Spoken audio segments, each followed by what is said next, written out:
So ವೀಕ್ಷಕರು, ಇವತ್ತು ನಾನು ರೈಲ್ವೆ ಟ್ರ್ಯಾಕ್ನ ಕೆಳಗಡೆ ಜಲ್ಲಿ ಕಲ್ಲನ್ನು ಯಾಕೆ ಹಾಕ್ತಾರೆ ಅಂತ ಡೀಟೇಲ್ಸನ್ನು ಕೊಡ್ತಿದ್ದೇನೆ. ಸೊ ಯಾರೆಲ್ಲ ನನ್ನ ಈ ಚಾನಲ್ಗೆ ಇನ್ನೂ ಸಬ್ಸ್ಕ್ರೈಬ್ ಆಗಲಿಲ್ಲ, ದಯವಿಟ್ಟು ಸಬ್ಸ್ಕ್ರೈಬ್ ಮಾಡಿಕೊಳ್ಳಿ. ಸೊ ವಿಡಿಯೋ ಸ್ಟಾರ್ಟ್ ಮಾಡುವ. ಸೊ ಈ ರೈಲು ಹಳಿನ ಈ ಸೈಡ್ನಲ್ಲಿರುವ ಹಾಗೂ ಈ ಮಿಡ್ಲಲ್ಲಿರುವ ಈ ಜಲ್ಲಿ ಕಲ್ಲಿಗಳಿಗೆ ಬಲ್ಲಾರ್ಸ್ ಅಂತ ಕರೀತಾರೆ. ಸೊ ನಾವಿವಾಗ ಇತ್ತೀಚಿನ ದಿನಗಳಲ್ಲಿ ನಾವಿವಾಗ ರೈಲ್ವೆ ಟ್ರ್ಯಾಕ್ನಲ್ಲಿ ಈ ಕಾಂಕ್ರೀಟ್ ದಿಮ್ಮಿಗಳನ್ನು ನಾವು ಈಗ ನೋಡ್ತಿದ್ದೇವೆ.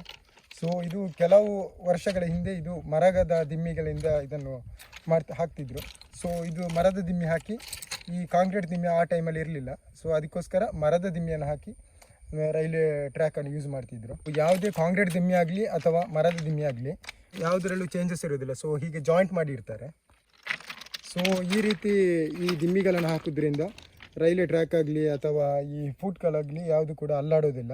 ಅಂದರೆ ಅದು ಎರಡು ಕಡೆ ಲಾಕ್ ಆಗಿರೋದ್ರಿಂದ ಇದು ಎರಡು ಹಿಡ್ಕೊಂಡಿರ್ತದೆ.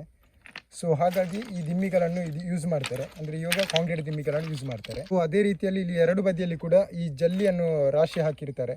ಅಂದರೆ ಇದು ಯಾಕೆ ರಾಶಿ ಹಾಕ್ತಾರೆ ಅಂದರೆ, ಸೊ ಮಳೆಗಾಲದ ಟೈಮಲ್ಲಿ ಈ ಮಳೆಯ ನೀರು ಇಲ್ಲಿ ನಿಲ್ಲದ ಹಾಗೆ, ಅಂದರೆ ರೈಲ್ವೆ ಹಳಿ ಮೇಲೆ ಮಳೆ ನೀರು ನಿಲ್ಲದ ಹಾಗೆ ಅದು ನೀರು ಇಂಗಿ ಹೋಗಲಿಕ್ಕೋಸ್ಕರ ಈ ಜಲ್ಲಿಕಲ್ಲನ್ನು ರಾಶಿ ಹಾಕಿ ಅದರ ಮೇಲೆ ಟ್ರೈನ್ನ ಹಳಿಯನ್ನು ಫಿಟ್ ಮಾಡ್ತಾರೆ.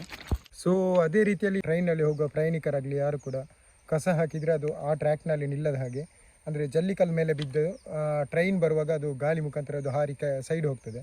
ಸೊ ಇಲ್ಲಿ ವಿಡಿಯೋದಲ್ಲಿ ನೋಡ್ಬೋದು ನೋಡಿ, ಇಲ್ಲಿ ಹಾಕಿರುವ ಕಸ ಫುಲ್ಲು ಸೈಡ್ ಇದೆ. ಅಂದರೆ ಜಲ್ಲಿ ಮೇಲೆ ಆಲ್ಮೋಸ್ಟ್ ಕಸ ಕಡಿಮೆ ಇದೆ, ಅಂದರೆ ಹೆಚ್ಚಿನ ಕಸ ಎಲ್ಲ ಜಲ್ಲಿನಿಂದ ಹೊರಗಡೆನೇ ಹೋಗಿದೆ.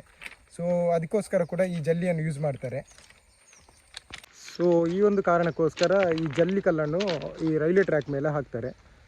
ಸೊ ಅದೇ ರೀತಿ ಒಂದು ಟ್ರ್ಯಾಕ್ಷನ್ ಕಂಟ್ರೋಲ್ಗೋಸ್ಕರ ಕೂಡ ಹಾಕ್ತಾರೆ. ಅಂದರೆ ಈ ಕಾಂಕ್ರೀಟ್ ದಿಮ್ಮಿಗಳು ಯಾವುದೇ ರೀತಿಯ ಆ್ಯಕ್ಷನ್ ಆಗುವ ಹಾಗೆ, ಅಂದರೆ ಮಣ್ಣು ಹಾಕಿ ಅದರ ಮೇಲೆ ರೈಲ್ವೆ ಟ್ರ್ಯಾಕ್ ಮಾಡಿದರೆ ಅದು ಒಂದು ಸೈಡ್ ಆ್ಯಕ್ಷನ್ ಏರಿಳಿತ ಆಗ್ತದೆ. ಸೊ ಅದಕ್ಕೋಸ್ಕರ ಈ ಒಂದು ಜಲ್ಲಿಕಲ್ಲು ಹಾಗೂ ಈ ಕಾಂಕ್ರೀಟ್ ದಿಮ್ಮಿಗಳನ್ನು ಅಡ್ಡದಾಗಿ ಇಲ್ಲಿ ಹಾಸ್ತಾರೆ. ನೋಡಿ, ಇದು ಯೂಸ್ ಆದ ಕಾಂಕ್ರೀಟ್ ದಿಮ್ಮಿಗಳು. ಸೊ ಈ ಕಾಂಕ್ರೀಟ್ ದಿಮ್ಮಿಗಳಲ್ಲಿ ನೋಡಿ ಈ ಥರದ ಲಾಕ್ ಮಾಡಿರ್ತಾರೆ. ಸೊ ಅಂದರೆ ಈ ರೀತಿಯ ಲಾಕ್ ಮಾಡಿರ್ತಾರೆ. ಅಂದರೆ ಇದರ ಒಳಗಡೆ ಫುಲ್ಲು ಕಬ್ಬಿಣದ ಸರಳುಗಳನ್ನು ಹಾಕಿ ಇದನ್ನು ಒಂದು ಬಲಿಷ್ಠವಾಗಿ ಒಂದು ಕಾಂಕ್ರೀಟ್ ದಿಮ್ಮಿಗಳಾಗಿ ಮಾಡ್ತಾರೆ. ಸೊ ಈ ಲಾಕನ್ನು ರೈಲ್ವೆ ಹಳಿಯ ಮೇಲೆ ಕೂರಿಸ್ತಾರೆ. ಸೊ ಹಾಗಾಗಿ ಯಾವುದೇ ಕಾರಣಕ್ಕೂ ಇದು ಮೇಲೆ ಎದ್ದು ಬರೋದಿಲ್ಲ. ಈ ಸೈಡಲ್ಲಿ ಹಾಕಿರುವ ಕೆಲವು ಲಾಕ್ಗಳು ಜಾರತೆ ಹೊರತು ಇದು ಯಾವುದೇ ಕಾರಣಕ್ಕೂ ಇಲ್ಲಿಂದ ಹೊರಗಡೆ ಬರುವುದಿಲ್ಲ. ನೋಡಿ, ಇದು ಹಳೆ ದಿಮ್ಮಿಗಳು, ಕಾಂಕ್ರೀಟ್ ದಿಮ್ಮಿಗಳು. ಸೊ ಇದನ್ನು ಹಳೆ ದಿಮ್ಮಿಗಳನ್ನು ತೆಗೆದು ಹೊಸ ದಿಮ್ಮಿಯನ್ನು ಚೇಂಜ್ ಮಾಡ್ತಾ ಇರ್ತಾರೆ. ಅಂದರೆ ಯಾವುದಾದ್ರೂ ಕೆಲವೊಂದು ಫಾಲ್ಟ್ ಬರ್ತದೆ, ಅಂದರೆ ಏನಾದರೂ ಒಂದು ಫುಲ್ಲು ಡ್ಯಾಮೇಜ್ ಏನಾದರೂ ಆದರೆ, ಅಂದರೆ ಕಾಂಕ್ರೀಟ್ ಕ್ವಾಲಿಟಿ ಎಲ್ಲಾದರೂ ಕಡಿಮೆ ಇದು ಎದ್ದು ಹೋದರೆ ಹೊಸ್ತು ದಿಮ್ಮಿಗಳನ್ನು ಹಾಕ್ತಾರೆ. ವೀಕ್ಷಕರೇ, ನನ್ನ ಈ ಚಾನೆಲನ್ನು ಸಬ್ಸ್ಕ್ರೈಬ್ ಮಾಡಿ. Dream visit Rohit.